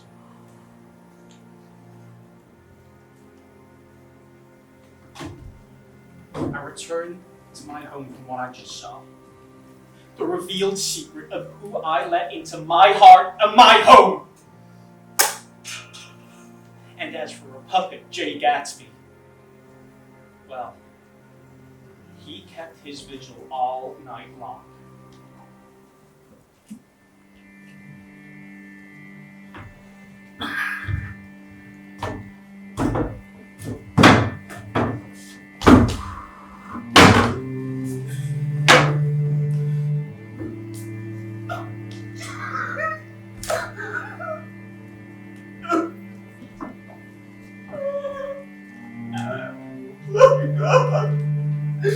Myrtle, she's dead.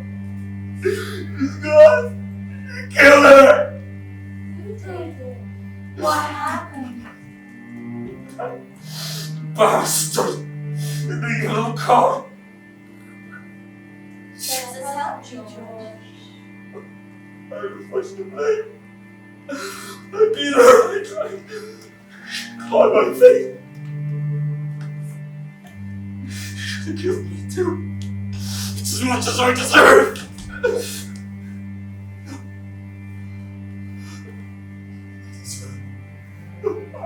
When I lose God, and I chased her to the back of that car. I killed her. I killed her. Me. It wasn't your fault, George.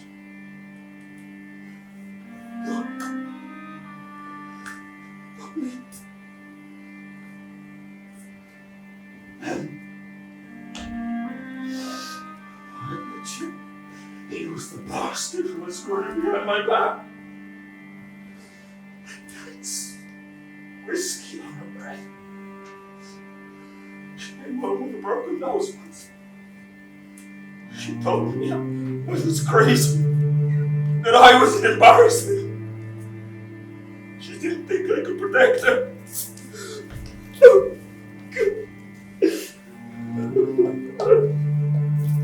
You shouldn't be alone, George. Trying to kill her when I saw those pearls.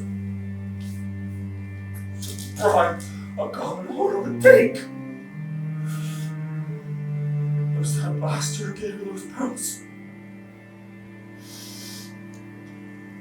That bastard who's the one who should pay.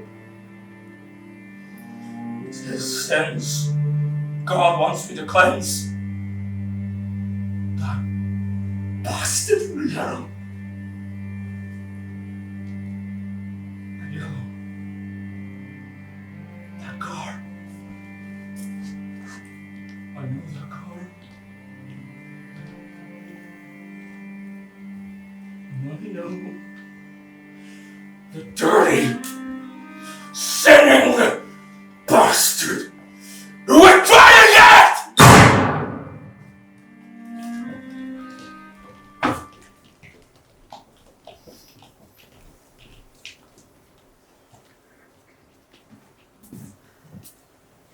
The following morning, as Gatsby staggered home, he told me the truth. All of it.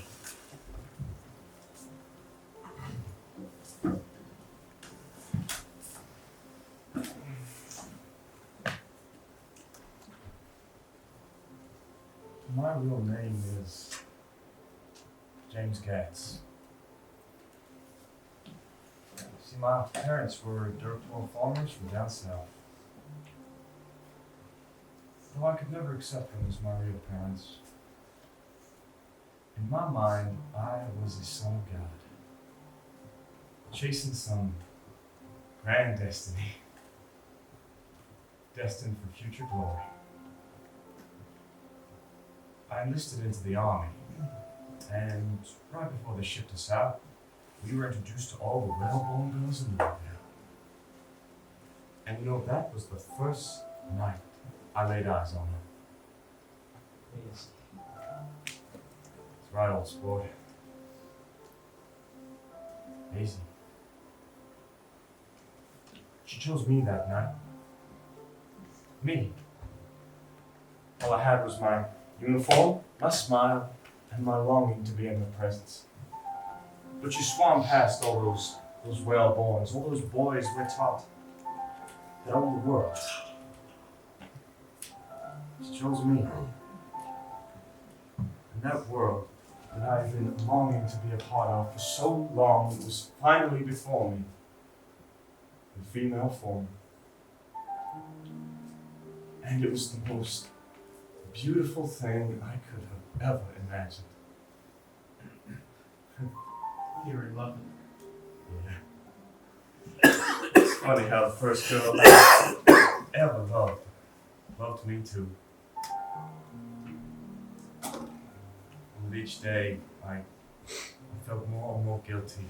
The lies I spun, making her think that I was part of her world. No, I knew she didn't care. I owed it to her. And the love she had for me, knew I would never be happy if I faked being part of her world.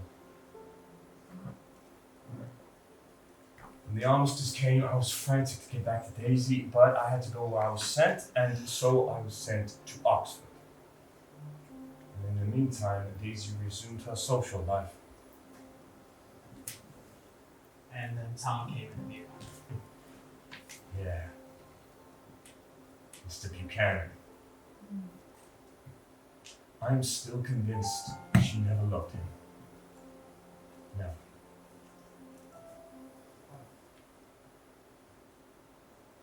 It was a lie back then. Why were you never content to live with her now in the present when it was all real? When she kissed me that night, when she looked into my eyes, I saw a future that was so perfect, so bright, that I knew the rest of my life and all the riches I would attain would be nothing compared to it. You know, once you've had that experience, Nick, once you've felt that, to see a future so clear that you could just reach out and grab it, you will do whatever it takes to obtain it. I've hated every moment of the last 5 years because I'm still James Gatz. And I want to be J. Gatsby. And a girl like Daisy, she can make that happen. Do you see what I'm saying?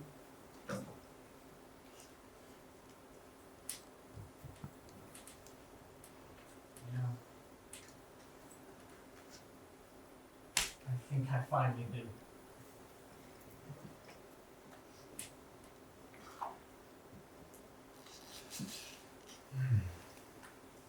They're draining the pool today.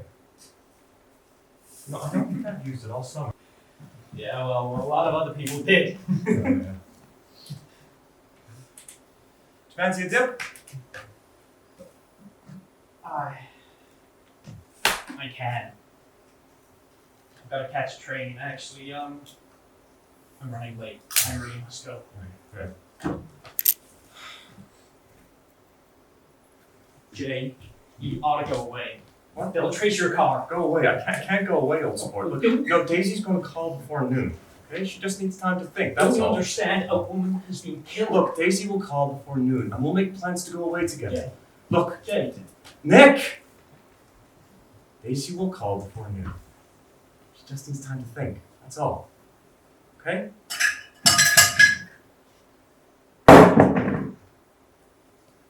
No. They are a wrong crowd, Gatsby. You are worth the whole bunch put together.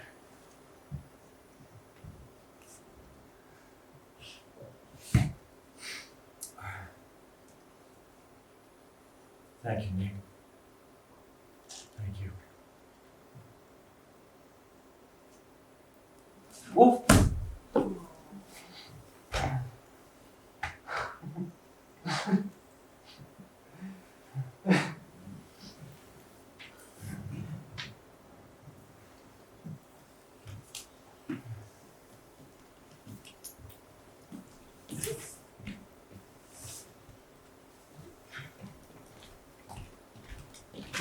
I was so glad I said that.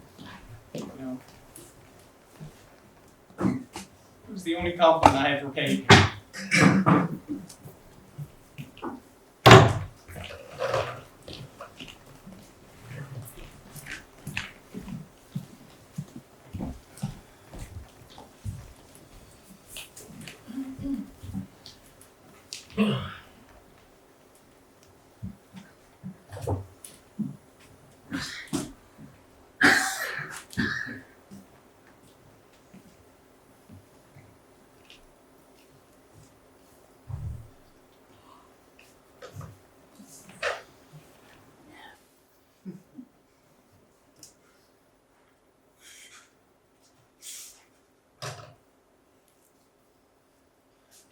Daisy.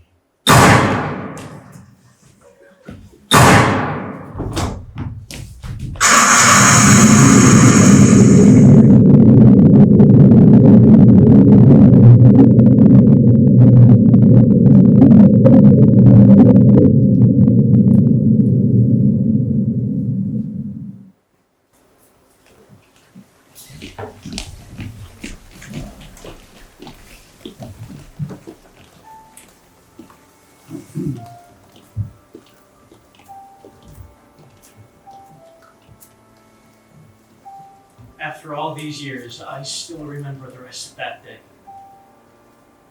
And the day after. Only as an endless drill of police officers, photographers, and newspapermen in and out of Gatsby's front door. The detective used the words madman as he bent over Wilson's body. And in the whole sad circus that followed, Wilson's actions were reduced to those of a man deranged by grief.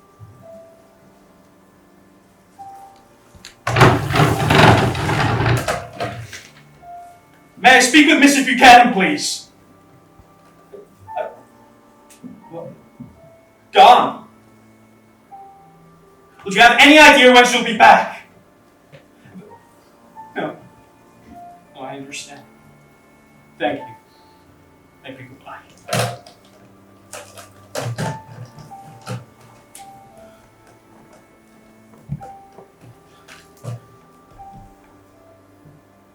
Meyer Wolfsheim's office on Broadway. What? But unavailable! No, tell him it's about Mr. Gatsby. Hold all calls. Just put him on the phone! No, I know he is there. I can hear him in the background!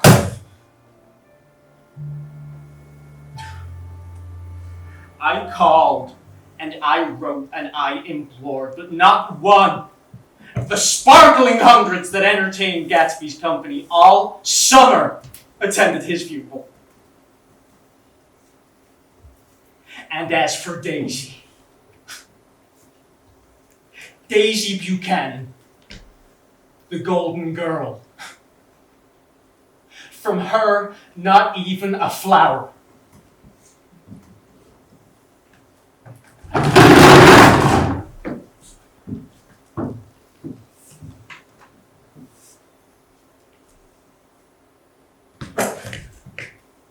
Oops. 4. Did you hear the good news, Nick? I'm engaged. True, he isn't exactly my type, but given my track record of who I choose, it's quite a recommendation for him, wouldn't you say so? Jordan. I don't give a damn about you anymore. Sure, it was a new experience for me, and I was a little dizzy for a while, but... Do you remember a conversation we once had about careless people? Vaguely. I used to pride myself on being able to spot them and knowing who was a cut above the rest. Seems my pride made a fool of me. Jordan, please. You Please let- threw me over the phone! Nice move. Goodbye, Mr. Carraway. Please, at least shake my hand. You were the one person in this city who I thought had heart. Maybe you did. Go back to your hovel in the Midwest and dig into the ground until you can find it again. And if you do, don't think that gives you an excuse to call me. Drive safe, Mr. Carraway.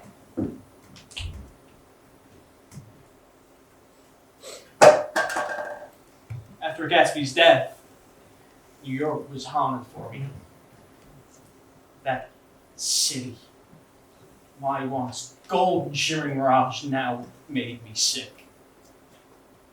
And then, one October Saturday, on Fifth Avenue,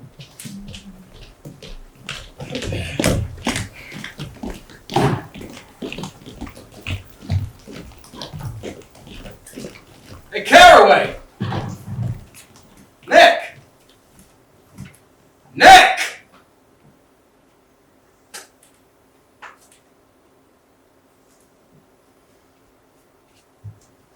What's the matter, Nick? Looks like you want to avoid me.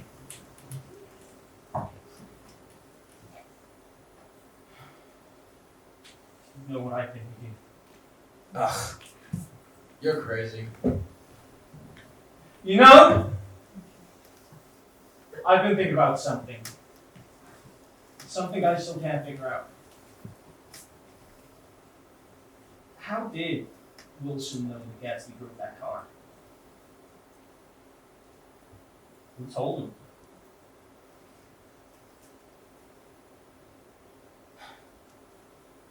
He thought it was me, Nick. He had seen me driving that gaudy murder wagon of his earlier that day. He came to my house, Nick. He was mad enough to kill me. He had a revolver placed against my skull the whole time. All I did was just tell him the truth and tell him who really owned that car. You didn't just tell him the truth, did you, Buchanan? You told him where Gatsby lived. How to get into his house without being detected. Am I supposed to apologize to you, Nick? The bastard had it coming. He ran over Myrtle.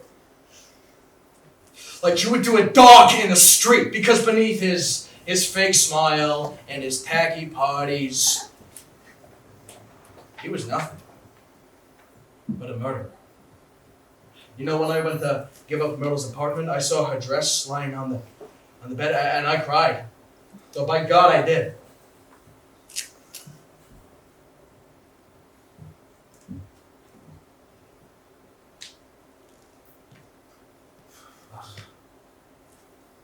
You know what you are, Carraway? You're crazy. Stir-fry fucking crazy! There was nothing that I could say to him except the one unutterable fact. That none of it was true. I couldn't forgive him or like him, but I knew that what he had done in his eyes was entirely justifiable. They were careless people, Tom and Daisy. They smashed things up, retreated into their wealth, and let other people clean up their mess.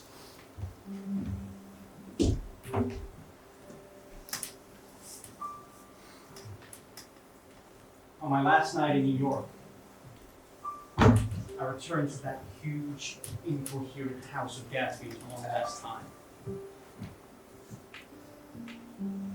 Wolfsheim's associates had cleared the place out. You know, I remember how we all came to Gatsby's and guessed at his corruption. While he stood before us, concealing an uncorruptible truth. The moon rose higher, and I sat there brooding on the old unknown world.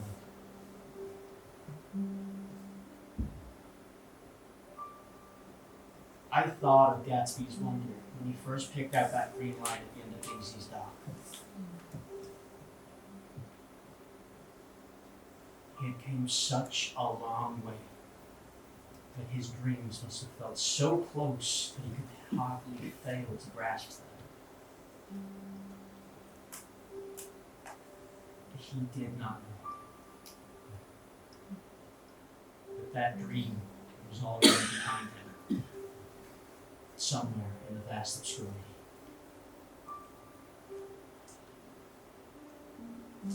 Gatsby believed in that green light, the orgastic future that year by year recedes before us. It eludes us, but no matter. Tomorrow, we will run faster, stretch our arms out further, and on one fine morning. So we beat on, boats against the current, borne back ceaselessly into the past.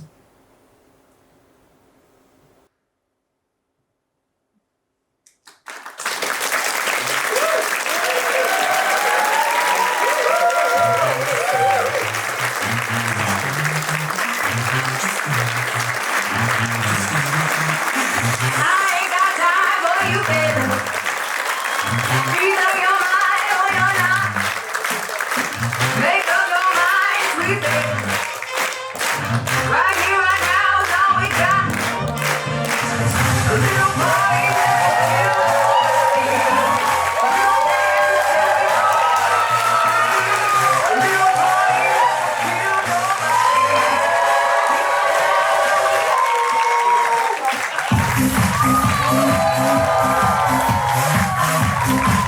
Thank you.